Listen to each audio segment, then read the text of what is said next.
Hey, good morning, everyone. It's Dave, and we are back with our next Bible reading. If you've been following along, you know that we read mostly out of the New King James Version. Occasionally, I switch it up and pull out of the ESV, but I really enjoy the King James Version, the New King James Version. Grew up on the King James. I like the New King James just because, I don't know, it seems to be a little bit easier to read. Take out the these and the thous and the Old English of sorts, but all right, let me get on my old man glasses here. Are they straight today? Most of the time I put them on here and they're crooked. All right, so we're in the book of Deuteronomy. This is my Bible, so New King James, right? We're in the book of Deuteronomy, and we're on chapter 19 today.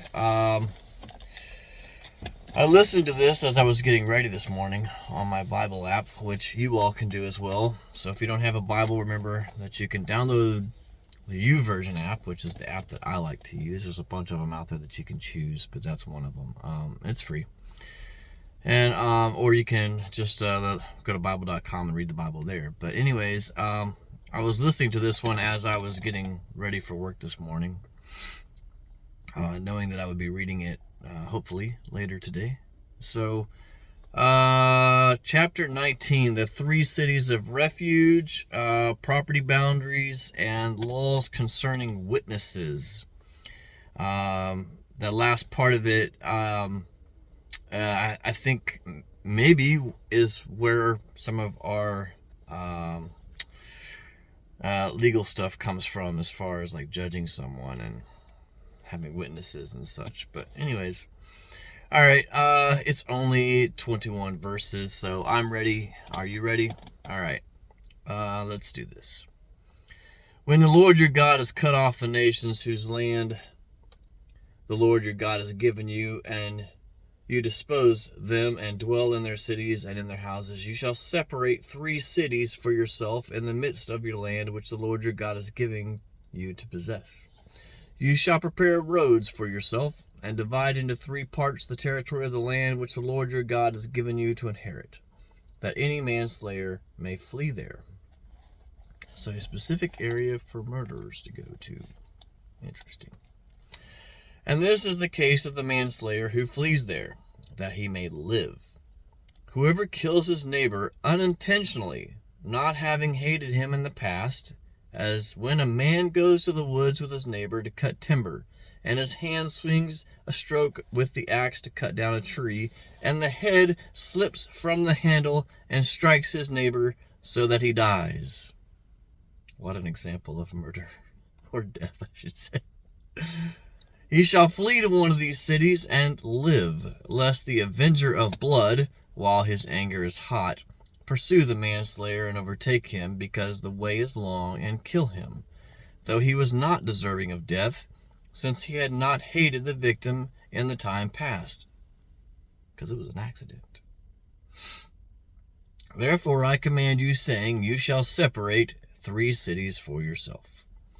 Now if the Lord your God enlarges your territory, as he swore to your fathers, and gives you the land which he promised to give to your fathers, and if you keep all commandments, and do them which I command you today, to love the Lord your God, and to walk always in his ways, then you shall add 3 more cities for yourself besides these 3,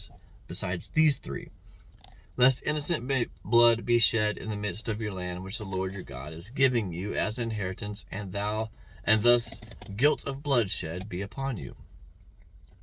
But if anyone hates his neighbor, lies in wait for him, rises against him, and strikes him mortally so that he dies, and flees to one of these cities, then the elders of this city shall send and bring him from there, and deliver him over to the hand of the avenger of blood, that he may die. Your eye shall not pity him, but you shall put away the guilt of innocent from Israel, that it may go well with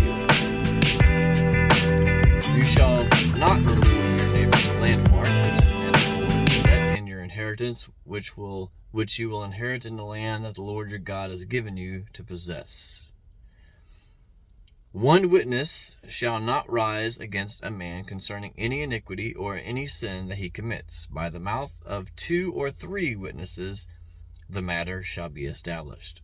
If a false witness rises against a man to testify against him of wrongdoing, then both men in the controversy shall stand before the Lord, before the priest and the judges who serve in those days. And the judges shall make careful inquiry, and indeed, if the witness is a false witness who has testified falsely against his brothers, then you shall do to him as he thought to have done to his brother. You shall put away evil from among you. And those who remain shall hear and fear, and hereafter they shall not commit such evil among you. Your eye shall not pity that life shall be for life, eye for eye, tooth for tooth, hand for hand, foot for foot. All right, that concludes chapter 19 of the book of Deuteronomy. It's an interesting book. So many old laws and such that apparently they were struggling with at the time because it keeps being repeated and repeated. But anyways, yeah.